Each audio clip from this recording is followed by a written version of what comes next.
ignore the very interesting camera angles. Hello, I'm joined with Rees here, and we have just seen the Star Beast Doctor Who back 60th anniversary special #1. And the review said it's a lot of fun.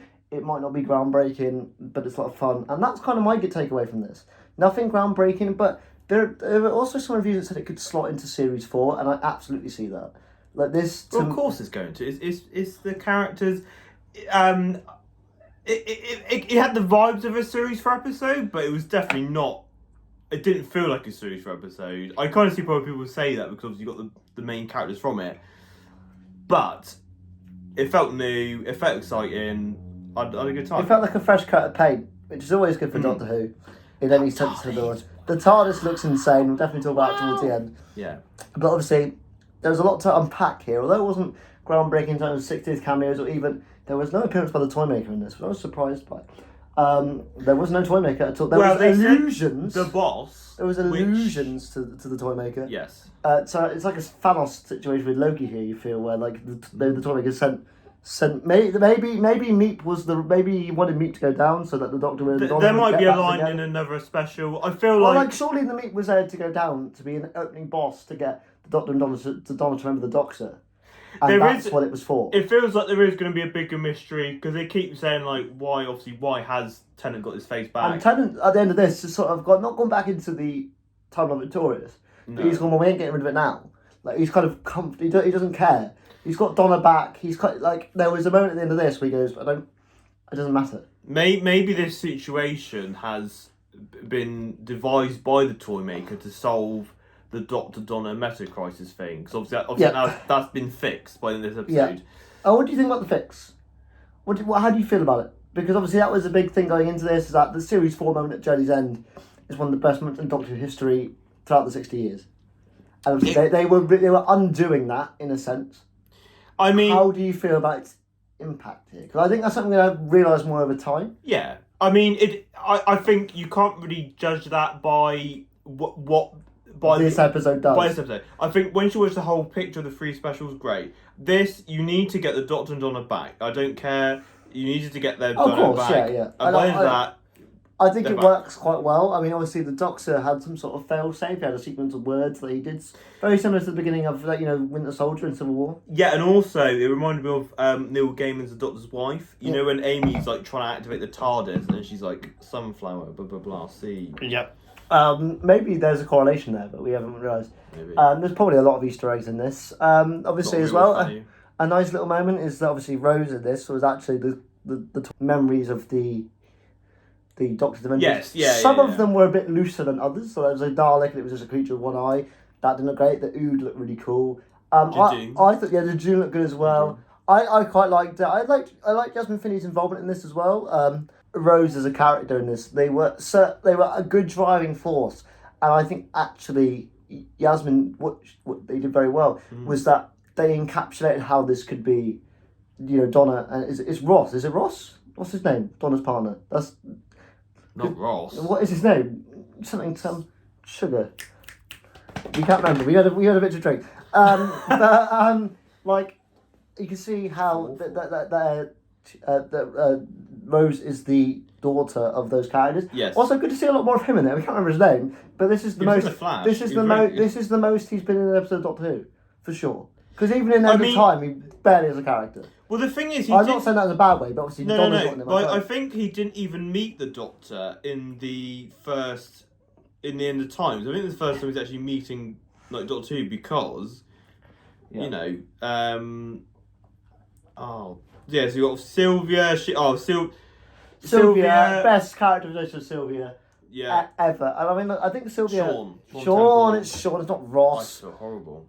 Ross is Graham 40 from Sontaran. Yeah. Stratagem. But again, Sylvia was great in this, and the old slap, and all this sort of stuff. I like the Doctor peering out the window, being like, "Can I come in?" Sort of stuff. As well, a shout out to Miriam Margolyes as the Meep, not Beep the Beep. There was no reference to Beep, which is a shame because Beep the Meep is a great name. I'm not saying the Meep is not a good name, but Beep the Meep is a fun little. Meep. Obviously, if you guys already a good amount of the people watching this knew the twist, but I like how it was done. I thought it was quite funny how the Doctor got his judge's wig. I don't know what you'd call that. So that Alex may not know this. There's an episode called The Stones of Blood. Have you seen Stones of Blood? Yes, I watched it with you and Adam. Well, there's a scene. Do you remember Alex? There's a scene in Stones of Blood where Tom Baker did a comedy bit at the part 4, and he put on a judge's hat and did a thing. So I felt that was a reference to that. That was a reference to that, absolutely. There are a lot of references in this. Unfortunately, at one point, they said jammy, and I really wanted to say jammy dodgy. He didn't do that. Gutted. The Sonic in this, I think the Sonic is my only kind of, not, I wouldn't say negative, because I do this was a lot of fun. Very similar, and this is not meant to be a criticism before somebody watches, very similar to like the Marvels, right? People have been hating on it, whereas I said it's a lot of fun. I would lay the same sort of level. This isn't the greatest episode of Doctor Who of all time, but it's a lot of fun. You're enjoying it, you're laughing throughout, you're having a good time. I'd say that's what this is, but like the Sonic is anything where I'm thinking about the future of these specials and going forward, where I go, I don't know if I like that. Obviously, when you see a bit here, but it's creating like shields and stuff like that, and I go, well, at that point, why don't the Doctor use that in any future episode? That's an issue when you build on what the Sonic can do, is that you always go, why don't the Doctor do that in any future episode? But I mean, again, you could labour that a lot of things. I just kind of go there. I know they have to keep updating it and changing it, but I was only like, Christ, I remember the days we used to just open doors and that'd be it.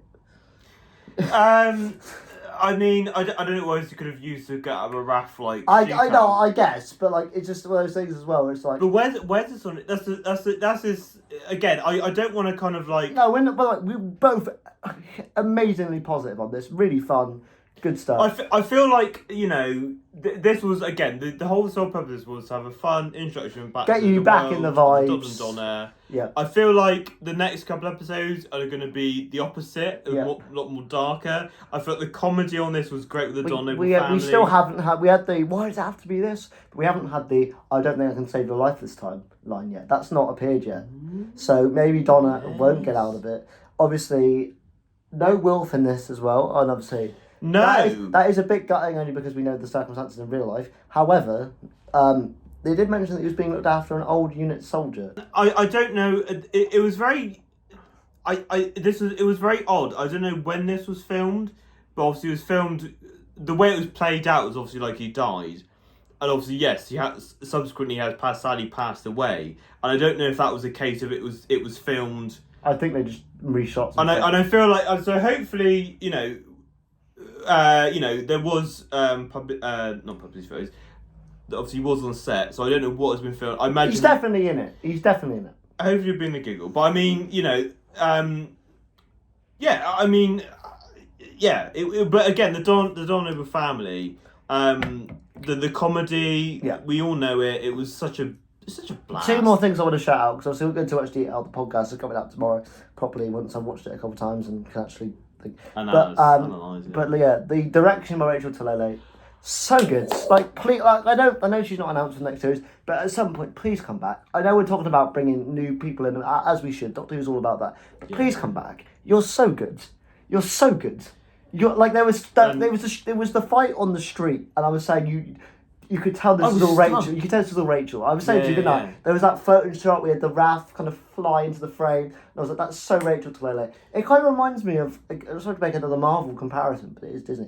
You know, like when we were watching Multiverse of Madness, we were like, this film is only as good as it is because of Sam Raimi and his direction and how he moved the camera, and it's very similar to that. Like Rachel Talalay has that style, and I think Rachel Talalay and Doctor Who works so well. So if there's one director apart from Graham Harper and Eros Lynn and was going to bring back Rachel Talalay as well because incredible. And my last big shout is to Ruth Madley. I mean, what a boss. Ruth Madley for the next James Bond. I'm backing it. Like, honestly, that was sick. Every disabled person's dream to have some form, that sounds horrible, but have some form of like counter weapon in your wheelchair. That's insane. And I can guarantee for like the younger disabled people, that's great. And to have somebody to look up to who's actually badass, because she's, from the beginning, she's strong. There's none of this, oh, you're the Doctor. Not like Osgood. Not saying Osgood wasn't a strong character, that's not what I'm implying. But Ruth Madley was very assertive from the, I can't remember her name. I think it was mentioned once. So again, we've only watched this the once, so this is initial reactions. With Doctor Who, it's like, you need to watch it multiple times just to be like, but I get she was so good and so assertive. And I really, like, honestly, that scene where she's like, it doesn't just fire stun guns, but she blows the Well, incredible. Hey, I think she's in it. I think she's in it more because obviously Kate's arrived. So I feel like going forward now, I feel like the second episode will be a Doctor and Donna adventure solo. And then we're going to go back to the Earth. Yes. You're going to, obviously, I think, based on the trailer, obviously see Kate Stewart. Obviously, we've seen the unit tower. Yep. We've not seen Kate in this episode. Obviously, Ruth. Yeah, Ruth was, Ruth, you know, have you seen Years and Years? I haven't, no. Okay, well, she was great. I know she's fantastic. It was very dystopian, and I wasn't in the mood in the pandemic to watch a dystopia. And to be fair, Russell has predicted a lot. Yeah, of what I've heard. Saturday. But yeah, I'm excited to see what she does. She was fantastic, and I'm saying this now. Obviously, you guys know I'm a massive fan of Jodie era. This is the first time in a while where I've watched a Doctor Who episode in a series or a group of episodes that are back to back. I've got, I need next week's episode now. I want it now. I'm happy we don't get it now. I'm happy that there are week breaks so we can talk and we can discuss. Yeah, but I want it now. It was great. Yeah. Really good fun. The vibes were great. I have to watch the title sequence a few more times. I feel like that's every Doctor Who kind of fan. When you see something new, you have to kind of go, I need to look at that a bit more. This is like a general issue with like Doctor Who. The fundamental thing is... it changes. It changes. And Doctor Who fans do not like change. It's the thing. Like I said, we will, you know, the new TARDIS looks insane. Mind my language. Holy fucking hell. Yeah. That was like, and obviously Tennant can run. He ran the hell out of that TARDIS. Can you imagine if we just copped it? Like, just fell on the floor, keep it in. But like, yeah, Tennant back on, we haven't spoken about Tennant. Tennant's the only person we haven't spoken about. Incredible. And Donna. And Catherine. Beautiful together. You saw me only well up. I forget, and I don't mean this in a disrespectful way to either of them. I forget how good they are together. And I'm so happy that within this, we didn't just get them for the last 5 minutes. Basically, for the last 20 minutes, they are together. And it is brilliant. You want that dynamic, and obviously, like, you know, obviously there are story restrictions, but I'm glad now going forward, like, we've got a good chunk of that in the back half. But for me anyway, obviously Alex, for example, like, you got into the show through Matt Smith and Clara. For me, like, obviously, like, it was Tennant and Adonis. That must have been insane for you. That's why I got fucking emotional. I was like, so like... Oh, no, but like, to be fair, it was because we were watching it with your family as well. And we were sat on the sofa. And I was taking the mick out of you for most of the episode. Because obviously there was that middle part of the story where their couple scenes had been released. So we were kind of not chatting over those as such, but we had a bit of banter. Yeah. By the time over it, it's about how Donna might die. And he's like, well, I'm not taking the mick out of anyone because I cried at last year's Power of the Doctor. I'm not... But a second... It's alright, man. You're good. Don't cry yet. I mean, you know... No, I mean, I'll be crying next week if certain people show up. You know I'll be there punching the air and being happy and crying. Well, I feel next week's a void because we know a lot. We kind of know a lot more about the giggle. Yeah. They didn't even release a trailer for next week. No, nothing at all. We had to watch a trailer for the traitors. Yes, and the only shot I believe, which is in the main trailer, is when the TARDIS kick its ass. The TARDIS flings into a spaceship, it disappears, and then, like you said, the TARDIS ran away. Well, I like as well that the parallel at the end is a parallel to Tennant's first adventure with Christmas of Age with the T. This is the opposite. The T fixed the TARDIS and that landed him there and fixed the Doctor. This one, basically, what Russell's saying is tea is better than coffee. And no offence to you, Russell, I disagree. But apart from that, I like both. Apart from that, I can say this right now as a Doctor Who fan. I'm so happy they're back. Now, there's no disrespect to anybody that was there before, but the direction we're going in is positive. I haven't looked online yet. I actually don't want to. I'm kind of scared to see it. We've just watched it. I don't really want to go online to kind of see. But I don't really care. But like I genuinely, again, I think that's the most important thing with Doctor Who. It was fun.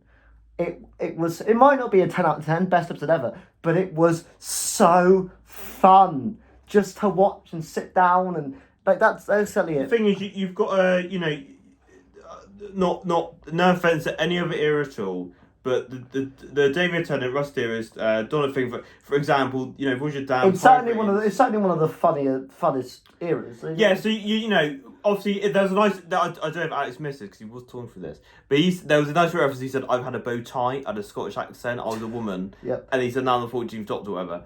But you know, there's been and I feel there's this for the general public, and Rusty Davis already said this is like a nice little family introduction. So I feel like he's got everybody back on board through this episode, and now I feel like episode 2, 3, a bit of fun. Absolutely, yeah, absolutely. Or dark, I think there's a lot of fun. Yes. It can start the series. Also, as well, again, the Meep as a technical marvel, so good.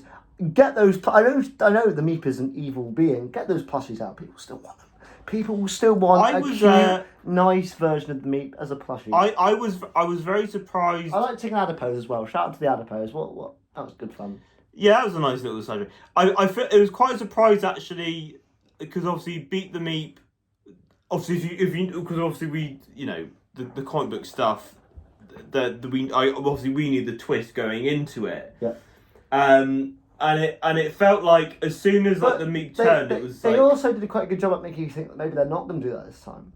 But you do fair. I'll give browning points to Rees. He did clock. He was like, I think those soldiers are actually on the Meep side and still around, and that is exactly how it happened.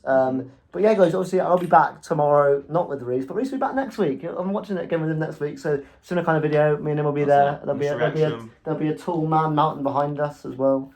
Mr. Mamu will be there. So look, that's my screensaver. So my screensaver is Karen Gillan and me. I don't blame that. Just putting it out there. But yeah, please do like, comment, and subscribe. If you are new to the channel, we're going to be doing a full-length podcast tomorrow, sort of breaking it down, discussing it, and then we'll be out next week. But Doctor Who's back only for 3 weeks, and we're going to have a little break again. For now. No. I'm just saying for now. Christmas. And then we get another 8 episodes, hopefully, sometime in the new year. Doctor Who is back yearly. We've had a very good meal tonight. A Doctor Who meal. We had a Doctor Who meal. We've had 3-course meal.